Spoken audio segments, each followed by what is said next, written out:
Praise the Lord.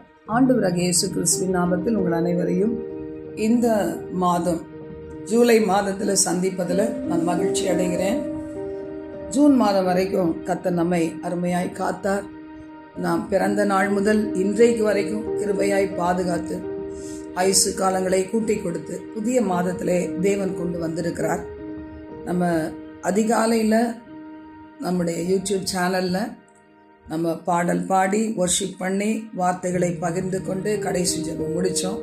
அது ஒரு long ப்ராசஸாக இருந்ததுனால நிறைய பேர் அத்தனை நிமிஷங்கள் 1 hour கிட்டத்தட்ட 1.25 hour, இன்னைக்கு 1 hourல முடியும். இன்னைக்கு 1.25 hour நம்ம பார்த்தோம். அதனால் ஒருவேளை அதுக்கு டைம் இல்லாதவங்களுக்காக இந்த மாதத்தினுடைய வாக்குத்தத்த செய்தியை உங்களுக்கு கொடுக்கலாம் அப்படின்னு சொல்லி நான் நினைக்கிறேன். அப்போது ஆண்டவருடைய வார்த்தை இந்த மாதத்தில் என்ன சொல்லப்பட்டிருக்குதுன்னா, நீ விசுவாசித்தபடியே உனக்கு ஆக கடவுது. இந்த மாதத்தில் மட்டும் இல்லை, இதுவரைக்கும் நம்ம நிறைய விசுவாசிச்சிருப்போம்ல. எத்தனை வாக்குத்தத்தங்களை விசுவாசித்து இருக்கிறோமோ அவைகளையும் சேர்த்து இந்த மாதத்தில் 1ஆம் தேதி வரைக்கும், இந்த நேரம், இந்த நிமிஷம், வினாடி நீங்கள் எப்போ கேட்குறீங்களோ அது வரைக்கும் எவைகளை எல்லாம் விசுவாசித்து இருக்கிறீங்களோ அவைகள் அது உங்களுக்கு அப்படியே நடக்கும் அப்படின்னு வேதத்தில் சொல்லப்பட்டிருக்கு. மத்தேயு 8ஆம் அதிகாரத்தில் நம்ம பார்க்கும்போது இந்த நூற்றுக்கு அதிபதி அவன்கிட்ட ஆண்டவர் என்ன சொல்கிறாரு, எவ்வளோ விசுவாசம். ஆண்டவர்கிட்ட போகும்போது அவர்கிட்ட நெருங்கி சேர சேர சேர அவர் வார்த்தைகளை கேட்க கேட்க அவரை குறித்து விசுவாசிக்க நம்முடைய விசுவாசம் என்ன செய்யும், அதிகமாய் பெருகும். இன்னைக்கு தூரத்தில் இருக்கிற வரைக்கும் நம்ம இயேசு எப்படிப்பட்டவர்னு தெரியாது. ஆனால் தான் வசனம் சொல்லுது, கர்த்தர் நல்லவர் என்பதை ருசித்து பாருங்கள், அவர் மேல் நம்பிக்கையா இருக்கிற மனுஷன் பாக்கியவான். இப்போ இந்த இடத்துல நாம் பார்க்கும்போது இயேசு கப்பர்நகூம்னு ஒரு இடத்துக்கு போறார். அந்த 100க்கு அதிபதி ஒருவன் அவரிடத்துல வந்து மத்தேயு 8:5, ஆண்டவரே, என் வேலைக்காரன் வீட்டிலே தீவிரவாதமாய் கிடந்து கொடிய வேதனை படுகிறான் என்று அவரை வேண்டிக் கொண்டான். அப்ப அது இமீடியட் ஆக்ஷன் செய்ய வேண்டிய ஒரு காரியம். 4 நாள் கழிச்சு கிடையாது, 2 நாள் கழிச்சு கிடையாது, அப்பவே செய்ய வேண்டிய ஒரு காரியம். அது எமர்ஜென்சி. ஆண்டவர் சொல்றார், நான் வந்து அவனை சொஸ்தமாக்குவேன். உடனே இந்த 100க்கு அதிபதி பாருங்க, இந்த ஆண்டவருடைய நம்பிக்கை தருகிற வார்த்தைகளை கேட்ட உடனேயே அவர் சொல்லுகிறார், ஆண்டவரே, நீர் என் வீட்டுக்குள்ள பிரவேசிக்கிறதுக்கு நான் பாத்திரன் அல்ல, ஒரு வார்த்தை மாத்திரம் சொல்லும், என் வேலைக்காரன் சுஸ்தமாவான். ஏன்னா எனக்கு ஒபே பண்ற வேலைக்காரர்களை நான் பெற்றிருக்கிறேன். அப்போ எந்த வேலைக்காரன் மக அங்க சுஸ்தம் அங்க துடித்து கொண்டிருக்கிறான்.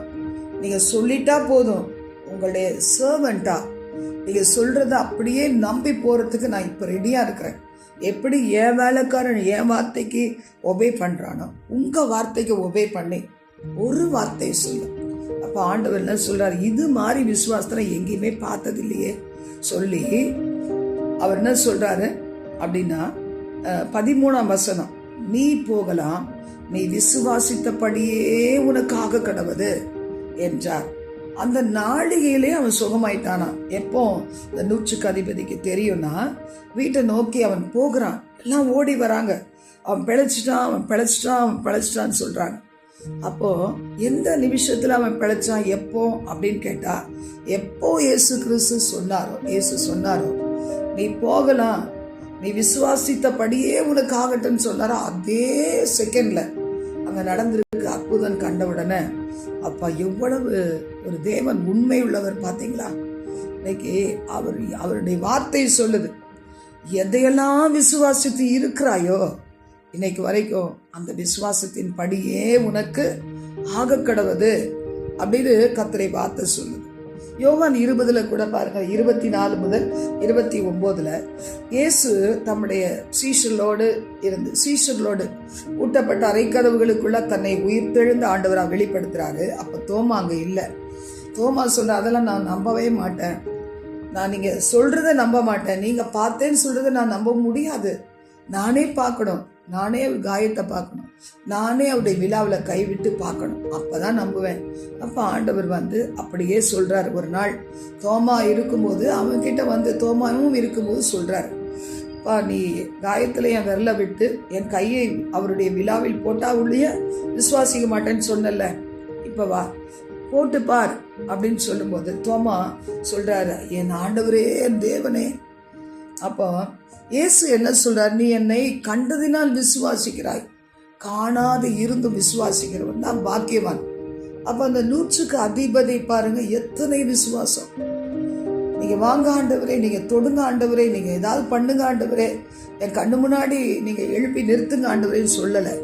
ஒரு வார்த்தை மாத்திரம் சொன்னா போதும், என் வேலைக்காண்டை மகன் சொஸ்தமாவான். வார்த்தையை நம்பி போனான். ஆனா இந்த தோமா மற்ற சீஷர்களுடைய வார்த்தையை நம்பல, பார்த்தாதான் ஆச்சு அப்படின்னு நினைச்சா பாருங்க. அப்போ பார்த்தா மகிழ்ந்தான் இந்த தோமா. ஆண்டவர் அவன் மேல பிரியமா இல்லவே இல்லை. போனா வார்த்தையை நம்பினா, வீட்டுக்கு போனா, கேள்விப்பட்டான், பார்த்தான், மகிழ்ந்தான். அந்த 100க்கு அதிபதி மேலதான் ஆண்டவர் பிரியமா இருந்தார். இன்னைக்கு நீங்களும் நானும் எந்த லிஸ்ட்ல இருக்கிறோம் யோசித்து பாருங்க. ஆண்டவருடைய வார்த்தை சொல்லுது, கடுகு விதையளவு விசுவாசம். பேய் பிசாசை துரத்த முடியல. நிறைய பேர் சொல்லுவாங்க, எனக்குள்ள ஏதோ ஒரு கிரியை இருக்குது, எனக்கு விரோதமா ஏதோ ஒன்று நடக்குது, எனக்கு யாராவது செபிக்கணும், எனக்கு ஒன்றும் பெரிய விசுவாசம் கிடையாது, இதை துரத்துறதுக்கு நான் ஸ்பெஷலிஸ்ட் பார்க்கணும். சில பேர் சொல்லுவாங்க, கட்டுகளை உடைக்கிற அதிகாரம் பெற்றவங்க தான் முடியும். பாவத்திலிருந்து ஒரு மனுஷன் ஏதாவது ஒரு ஊழியக்காரர் சொன்னா அந்த பாவத்திலிருந்து விடுதலை பெறுவேன். அப்படி இல்லை, இயேசு கிறிஸ்துவின் ரத்தம் சகல பாவங்களை இன்னைக்கு நம்மை சுத்திகரிக்கிறது. அந்த இயேசு கிறிஸ்துவின் ரத்தத்துக்கிட்ட ஆண்டவரே என்று சொல்லி மனசு திறந்து எல்லா குற்றங்களையும் பாவங்களையும் அழுத்தி கொண்டிருக்கிற பாவங்கள், அடிமைப்படுத்தி இருக்கிற பாவங்களை இயேசு கிறிஸ்துவிட்ட சொல்லும் போது எல்லாவித அநியாயத்தையும் நீக்கி நம்மை சுத்திகரிக்கிறதுக்கு அவர் உண்மையுள்ளவராய் இருக்கிறார். ஊழியக்காரங்க இல்ல விடுவிக்கிறது, அவர்கள் ஒரு கருவிகள். வார்த்தையை சொல்லி விடுவிக்கிறதுக்கு அவங்க விரும்புகிறாங்க. தேவன் அவருடைய ஸ்தானாதிபதியா வச்சிருக்கிறாரே தவிர நாம இயேசு அண்டையில போகணும், கிருபாசன தண்டையில போகணும். என் பாவங்கள் வேறென்று இருக்கிற பாவக்கரைகளை பஞ்சை போல் ஆக்குகிற கர்த்தரிடத்துல போகணும்.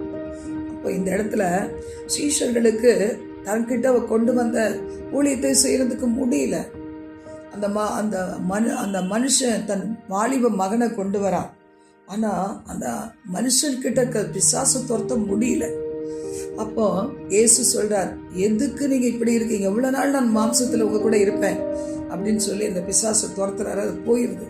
அப்போ சீஷர்கள் தனியா இருக்கும்போது கேட்குறாங்க, இயேசுவே ஏன் எங்களால முடியல?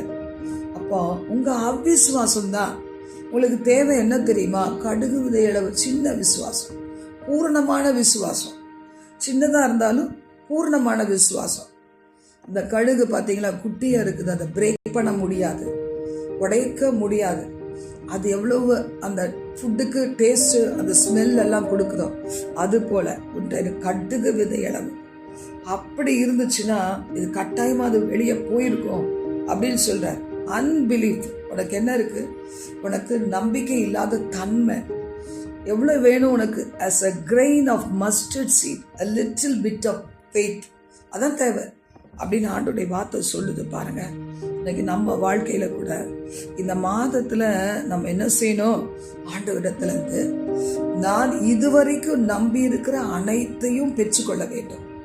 ஆண்டவர் சொல்லிட்டார், நீ விசுவாசித்து இருக்கிறவைகளை நீ பெற்றுக்கொள்வாய், நீ போகலாம். அப்ப நம்ம தைரியமாய் இந்த ஜூலை மாதத்துல கால்களை எடுத்து வைப்போம், கண்களை ஏறெடுத்து பார்ப்போம். ஒரு டைரியை போட்டு நீங்க எழுதுங்க, எதெல்லாம் ஆண்டவர் இப்படி சொன்னாருன்னு சொல்லி. பர்சனல் வெளிப்பாடுகள் இருக்குதோ, தனிப்பட்ட வெளிப்பாடுகள், தரிசனங்கள், சொப்பனங்கள், ஒருவேளை தீர்க்க தரிசனங்கள், இந்த ஊழியக்காரர் இப்படி சொன்னாரெல்லாம் சொல்லி போட்டு எழுதுங்க. எழுதி வைத்துக்கொண்டு செப நேரங்களை நியமித்து இந்த செப நேரத்தில் கர்த்தர் சமூகத்தில் அறிக்கையிட்டு, ஆண்டவரை துதிச்சு அறிக்கையிட்டு, ஒவ்வொரு நாளும் ஒரு நாள் தவறாம ஆண்டவர் பாத்துல இருந்தீங்கன்னா, காத்திருந்தீங்கன்னா, நிச்சயமா இந்த மாதத்துல நீங்கள் விசுவாசித்த ஒவ்வொரு காரியத்திலையும் நன்மையை பெற முடியும். தேவநாம மகிமைப்படும். God bless you. இதை நீங்கள் கடைப்பிடிங்க. கர்த்தர் ஆசீர்வதிப்பாராக. God bless you.